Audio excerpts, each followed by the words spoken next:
Welcome to this highly focused revision deep dive.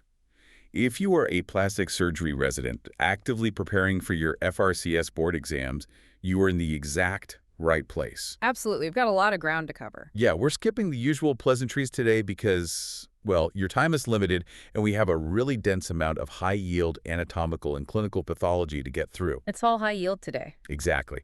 So before we jump into the material, just take 1 second right now to press follow on the show. And if you learned something valuable today that clarifies a concept for your exam, rate the show. It really helps. It does. And I also highly recommend getting a premium subscription so you can access our journal club and clinical cases deep dives. Because that is where you will find the critical edge for the oral boards. The clinical scenarios we cover there, they're designed to mimic the exact pressure testing you're going to face from examiner. Right, exactly. Yeah. But for today, our mission is straightforward. We are doing a rapid-fire question and explanation review of the clinical morphology of phocomelia. Oh, a classic board topic. Oh, yeah. We're going to break down the definitions, the etiology, the precise classifications you absolutely need to memorize, and the clinical management traps that examiners use to bait you. And they will bait you. They will. Okay, let's unpack this. First question for the revision.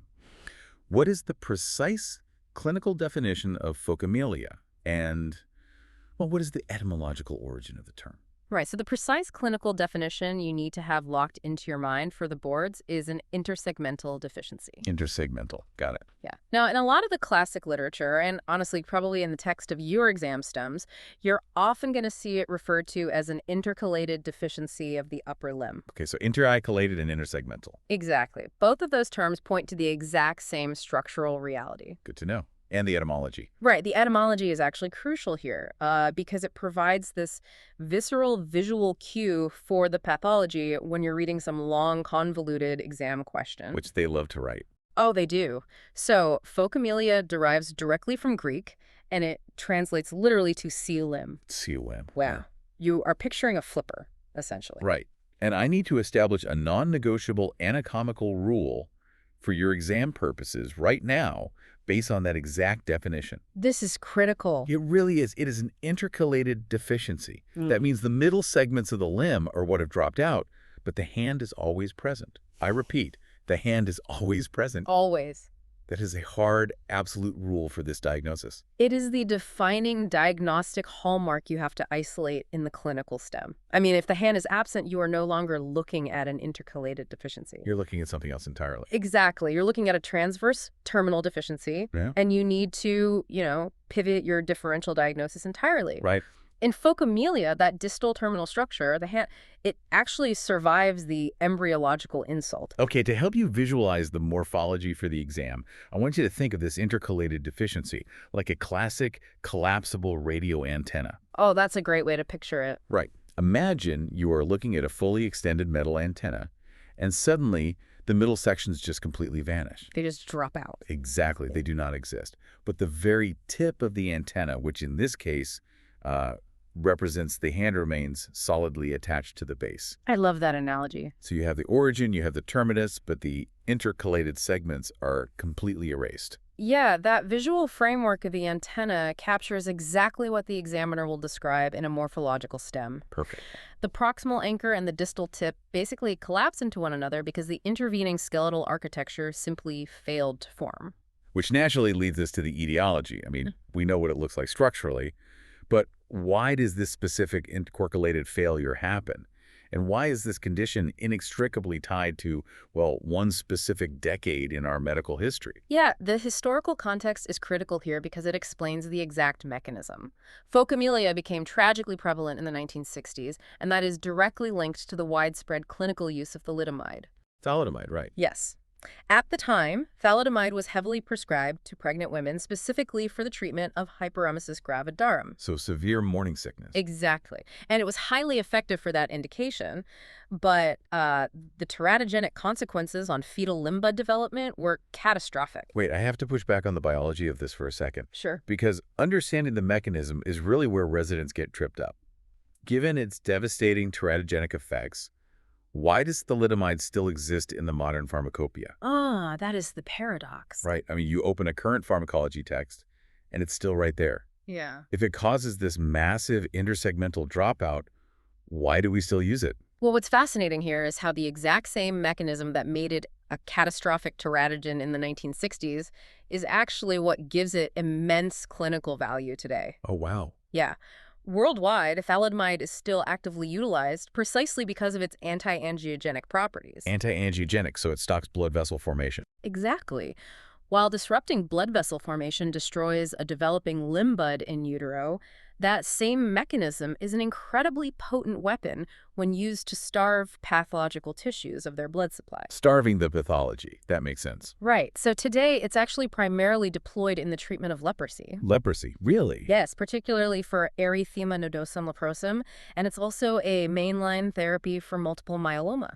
Okay, so we are taking a molecule infamous for causing these intercalated deficiencies and intentionally harnessing its ability to choke off vasculature to combat myeloma and leprosy. You've got it. It's a mechanistic tool. The molecule didn't change, but our understanding of its mechanism did. That is wild. Okay, so with the mechanism and the history locked in, we need to transition directly into the heavy-hitting exam material. The classifications. Exactly, because understanding the biology is great, but the board examiners are going to test you on the specific morphological outcomes. So how do we categorize these intercalated deficiencies clinically? What is the specific classification system that residents absolutely need to memorize? You must know the France and O'Reilly classification system. France and O'Reilly. Yes, it is the absolute gold standard for this pathology. France and O'Reilly systematically breaks down phocomelia into 3 distinct types. 3 types, got it. And it's based entirely on which specific skeletal segments are missing. You need to be able to read a clinical description and instantly map it to type I, type 2, or type 3. Okay, let's go through them methodically. Sure. Type I is defined as the complete form of phocomelia. In type I, the hand is attached directly to the trunk. Directly to the trunk. Yeah, the humerus, the radius, and the ulna have all completely dropped out. So to review, type I is missing the entire arm and forearm. That is the classic seal limb presentation in its absolute most extreme form. Exactly. The examiner will describe a patient where the distal terminal structure articulates right at the shoulder girdle. Right. Okay, what about type 2? So type 2 is classified as proximal phocomelia. In this presentation, the forearm and the hand are both present, and they are attached directly to the trunk. Okay, let's break that down for the listener. If the forearm and the hand are present and attached to the trunk, that means the humerus is the only missing piece. Correct. The proximal segment dropped out, but the middle and distal segments survived. So type 2 is missing just the upper arm. Spot on. The stem will usually describe a functional elbow joint articulating near the shoulder or thoracic wall, leading into a radius, an ulna, and a hand. That is France and O'Reilly type 2. Okay, and the final one. Finally, we have type 3, which is the distal form. In type 3, the hand is attached directly to the humerus at the elbow. Okay, so the humerus is there. Yes. The humerus is present and articulates normally at the glenohumeral joint, but the entire forearm is missing. It's an intercalated deficiency of the forearm. So in type 3, it's missing just the forearm. To ensure you retain this rapidly for the boards, I want you to summarize the France and O'Reilly types by focusing purely on what is missing in each. That's the best way to do it. Focus on the void. Exactly. Do not get bogged down in what is present, because remember our rule, the hand is always present. Focus on the void. Type Y is missing the entire arm and forearm. Yep. Type 2 is missing just the upper arm. And type 3 is missing just the forearm. Perfect summary. I want you to picture that seal limb at varying lengths. Is the hand attached to the shoulder? Complete type 1. Is it an elbow attached to the trunk? Proximal type 2. Or is it a hand attached to the elbow? Distal type 3. Lock those 3 voids into your memory. Because that is exactly how the examiners will test you. They'll give you this massive, multi-paragraph clinical presentation, just burying the physical exam findings in noise. Oh, they love the noise. They do. They'll describe a hand attached to the humerus at the elbow, and you have to cut through all of it, recognize the missing forearm, and rapidly identify it as France and O'Reilly type 3. So what does this all mean? In terms of management. Yeah, what does this mean for the patient sitting in front of you? We have the anatomy, the etiology, the France and O'Reilly classification down. The final piece of the board exam puzzle is always treatment. Always. Because, as surgeons, our first instinct is to operate. So how do we actually manage this clinically, and when is the surgeon's scalpel actually required? This is where you have to demonstrate immense clinical maturity on your exam. Restraint. Exactly, restraint. The approach to management for phocomelia is sobering, and it is highly conservative. Your primary intervention is functional, not reconstructive. Okay. Specifically, a prosthesis may be required, but the indication for that prosthesis is strictly utilitarian. It's usually only indicated if the patient's hand cannot physically reach their mouth. I really need to highlight this for everyone listening because this is a massive exam trap for plastic surgery residents. Oh, it's one of the biggest traps on the boards. It is. The boards are testing your judgment and your restraint just as much as your anatomical knowledge. They will present a classic type I complete phocomelia. They'll describe this severe morphological deficit, and then they'll offer you multiple choice options filled with complex, multi-stage reconstructive procedures. Free flaps, bone grafts, the works. Right. They are baiting you into the reconstructive imperative, this urge to overtreat and build an arm that just isn't there. And you cannot take the bait. You must confirm on your exam that surgery is rarely indicated. Rarely indicated. Yes. The fundamental rule we established, that the hand is always present, dictates our management. That hand, even if it's attached directly to the trunk, often has remarkable sensation and utility. Because the patient has adapted to use it. Exactly. If you attempt a radical reconstruction to create a purely aesthetic intersegmental length, you risk compromising the vascularity and innervation of the one functional sensate distal unit the patient actually has. The primary goal of the upper limb is to position the hand in space, specifically for feeding and facial hygiene. If the intercalated deficiency is so severe that the sensate hand physically cannot reach the mouth, then you augment functionally with a prosthesis. You do not operate to create length. Exactly.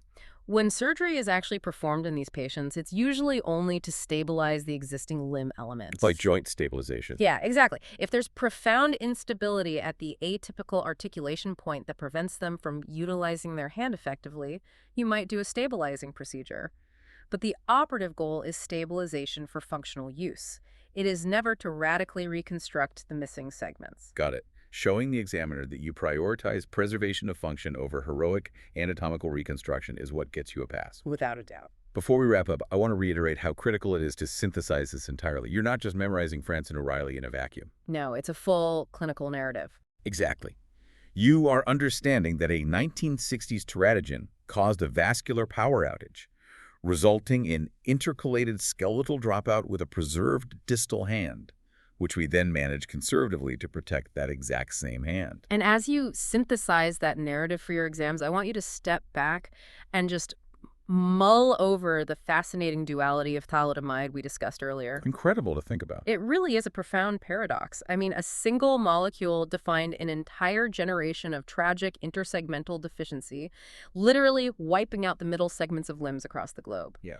Yet today, we intentionally harness that exact same devastating anti-angiogenic property to choke off the blood supply of leprosy and multiple myeloma. Wow. It is a stark reminder of how deeply understanding a drug's most destructive mechanism can ultimately unlock its greatest clinical utility. That is the level of mechanistic understanding that elevates you from simply memorizing facts to actually mastering your surgical craft. That wraps up today's rapid fire revision deep dive.